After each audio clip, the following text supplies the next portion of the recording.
have him in this area. Austin Carr coming in. It's his event. This is his event. Yeah. Now, I want to know, the first thing I want to know from Austin is, does he stack his team? Yes. Because usually the organizer of the tournament usually stacks his team. Yeah. And I want to know, how many A players do you have in your force? They never give me that. I always get the bad ones. I didn't have a chance to win. So you've never won then, your own event? No. I really don't worry about winning. Yeah. Because we actually win because we help the kids. Yeah. Everyone wins. Absolutely. Yeah, everyone wins. Yeah. Tell us why you do this. I know it's near and dear to you, and also explain a little bit about where the money goes and how it helps. Right. Well, most of the money, because we don't. The reason why I like Wow You is, I mean, granted, you have to take care of the people that run it and all the expenses, but most of it goes back to the kids to try and take them to another level. Mm-hmm. And that's one reason why I got involved. The Cavs were involved with them like many years ago. And what happened was I went to an event downtown, and this young man, when I saw him the year before, he had a speech impediment that he could barely talk. Right. He actually was the speaker for the next event the next year, and he spoke like it was like bird songs. Wow. I mean, it was unbelievable. Awesome. So then I said, well, I want to get involved with a company like this because they put their money where their mouth is. Wow. As a matter of fact, one of our students today, Juan, he won a national public speaking event about a month or so ago. Wow. So I like what we do for kids. We give them an opportunity. We give them things that help them build themselves in the right direction. And they are not all what I would call upper class. You know what I'm saying? Sure, and that to me is just where I look at it, a guy told me something years ago. He said, AC, I'm glad that you are involved in underserved the population, because you never know which one of those brains will cure cancer or cure something that will help mankind. Amen. And that's kind of how I look at the whole thing. And they come from all neighborhoods. All neighborhoods. But they all need a chance. Yes. And you're giving them that. That to me is where we fall short in our country. Sure. We don't give those people enough opportunity. And once they get left behind, they stay there. We don't give them any way to get out. Sure. And that's what hurts us bad. But, again, I enjoy doing what I'm doing with the people I'm doing it with because they have the same vision I have. How long have you been a golfer? Are you a big golf fan, or are you just doing it? I'm a golfaholic. You are? Yes. I started when I was in the league about 5 years. I've been playing since I was 25, and I haven't shot my age since I passed 70. I haven't shot my age yet. Wait, had you prior to that point? Oh yeah, my lowest handicap was 2. Oh my! So you're not just a golfaholic. You're very good. But I'm getting a little bit disgruntled because my handicap is creeping up. I'm up to about a 10 now. So, hey, listen, that's a badge of honor for crying out loud. Right. I've played for 40 years. The lowest I've ever been was a 14, and that's when I lived in Tampa, Florida, and played every day. Yeah, I know. And so I told myself, this is my peak. I can never be better than what I am right now. And you enjoy the game more now, right? No, I don't. I'd love to agree with you, but I was at the event yesterday, which Ernie Els won over at Firestone. Right. And I'm watching some of these guys are in their late 60s. It's still here. Yes. Driving the hell out of the ball. Right. And still in the middle of the fairway. And then I always say, I don't pick a quadrant of the green. Mm-hmm. I win if I'm on the green. Yeah, right. and yesterday on the Monster on 16, the pin was tucked in an absolute unmanageable position. Oh, yeah, on 16. Oh, on 16, it's a 600 yard, right. far right corner right by the water, everything sloping to it. Everything, right. Ernie Els with a one-shot lead comes up and absolutely sticks his approach. Whoa. And I'm looking at that going, I want to feel that. Yes. For one round, not just one shot or one hole. I've done that. Right. I want it for all 18, just so I can feel what you guys feel when you walk the course and play around like that. That is to me, that is heaven. It is heaven. But what I like about golf is you never conquer the game. Never. I don't care how well you play. The Tiger Woods of the world, his whole and a guy at his level, what he's thinking about doing is, can I birdie all 18 holes, which will never happen in life. And that to me is, and then you can birdie all the holes, but then now you want to eagle the par fives. The par five to go along with it. So you'll never conquer the game, and that to me is what makes it so interesting. But I had to get out of because of my competitive spirit, I had to get out of the fact that I'm playing bad.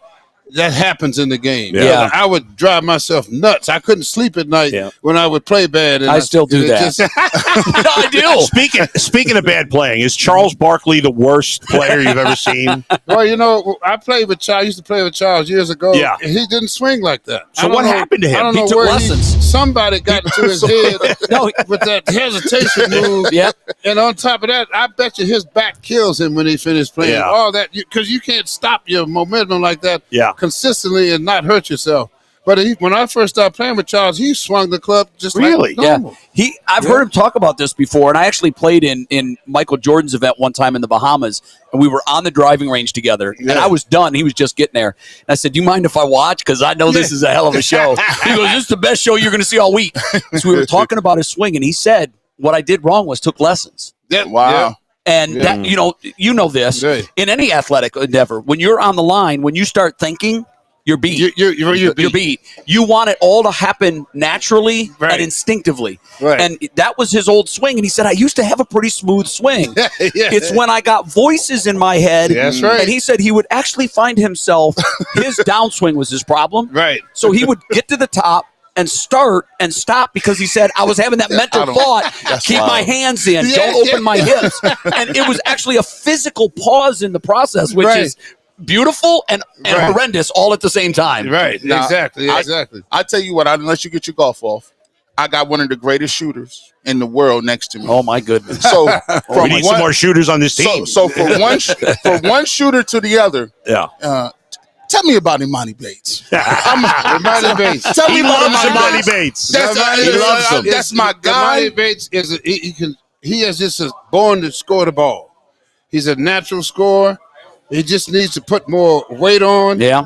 Well, actually, not weight. It's more strength. Muscle. Muscle. Yeah. He needs to put more to where he can withstand a guy bumping him. You know, because that's usually the biggest problem you have in the league now is you got to be able, because it's so fast and it's playing space. But when you make your first dribble and a guy bumps you and he knocks you off your pattern, now he has control. Because now he can regain and get back in front of you. But when he bumps you and you can take that bump and take your next dribble, that's heaven. And everybody and all the guys who move into that class are the ones that start having success. And he is definitely one guy that has he's been gifted, unbelievable. He's learned the game. He's learning the game. And I think if he can get stronger in his lower body, he's going to be a tough guy to handle. Hey, see, Evan Mobley, I think it looks like the top four players on this team are going to stay the same, most likely. Right. I would bet on that. Right. So we're all hoping that Evan Mobley can have this blossoming of his offensive game. Obviously, he's a great defensive player. Do you think he's ever going to be a good shooter from three? That's going to be from wide open. He's already shown it. From when he's open, he can make them. Yeah. But I don't know about contested shots. But to me, I look at his game between 15 and 20 points, about 8 to 10 rebounds, 2 or 3 block shots. I mean, and when he's playing like that, you're not going to beat the Cavs. Yeah, that should be enough. That should be enough to win. But looking for him to be a 30-point scorer and shooting threes, that's not his game. At least I don't see it that way. Can we get your thoughts on the Cavs running it back? I mean, the comments from Garland that that was a rumor. I don't want to go. Right. Is that with the new coaching staff? Is that the right play in your view? I think with what Atkinson is going to bring, because he's already said that he wants to have those two guys together. I think you have to let it play itself out. Sure. I mean, and the 4 guys are very talented. Really, it's not the 4 guys. It's the one guy we got to have. We got to have a 3 that can put the ball in the basket on a consistent basis and can defend at least enough to keep us honest on that end of the floor. But if you put a 3 in with those 2, with those 4, now you got something that the other teams have to deal with. And that's the key, trying to find the right fit in that spot. AC, last thing real quick before you go. When I see you here and I think about your event, I think about Fred McLeod. Oh man, you that's know, my man. and you guys, the championship season in particular, there's so many great moments. Right. Oh yeah, it sucks that he's not still with us. Oh yeah, I mean that was really, I mean, the little story about the championship. We weren't supposed to be there, and I don't know how the Cavs got us in the arena, but we got into the arena so we can broadcast the game back to the arena with the fans. And that was awesome. The closed circuit. Closed circuit. And I was in there, and it was one of the best environments I've ever been in professional sports, and the game wasn't even on the floor. Right. It was unbelievable. Right, it was unbelievable. And to be there, Fred and I were there.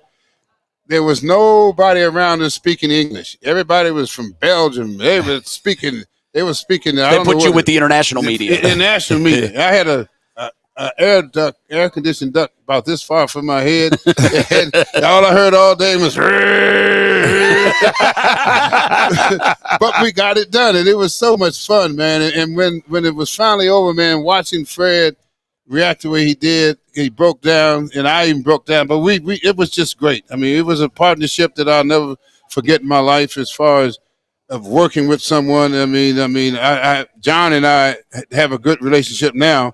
But Fred and I, it was the best. Yeah, it was the best. Well, thanks for doing what you do here. That. I totally understand it. When the chemistry is right, this is easy. Yes, that's exactly easy. right. Yeah. Thanks for what you do. Thanks, AC. Keep doing it, and you're a class act all the way around. Got him a bird. Thanks so much. Got him a bird.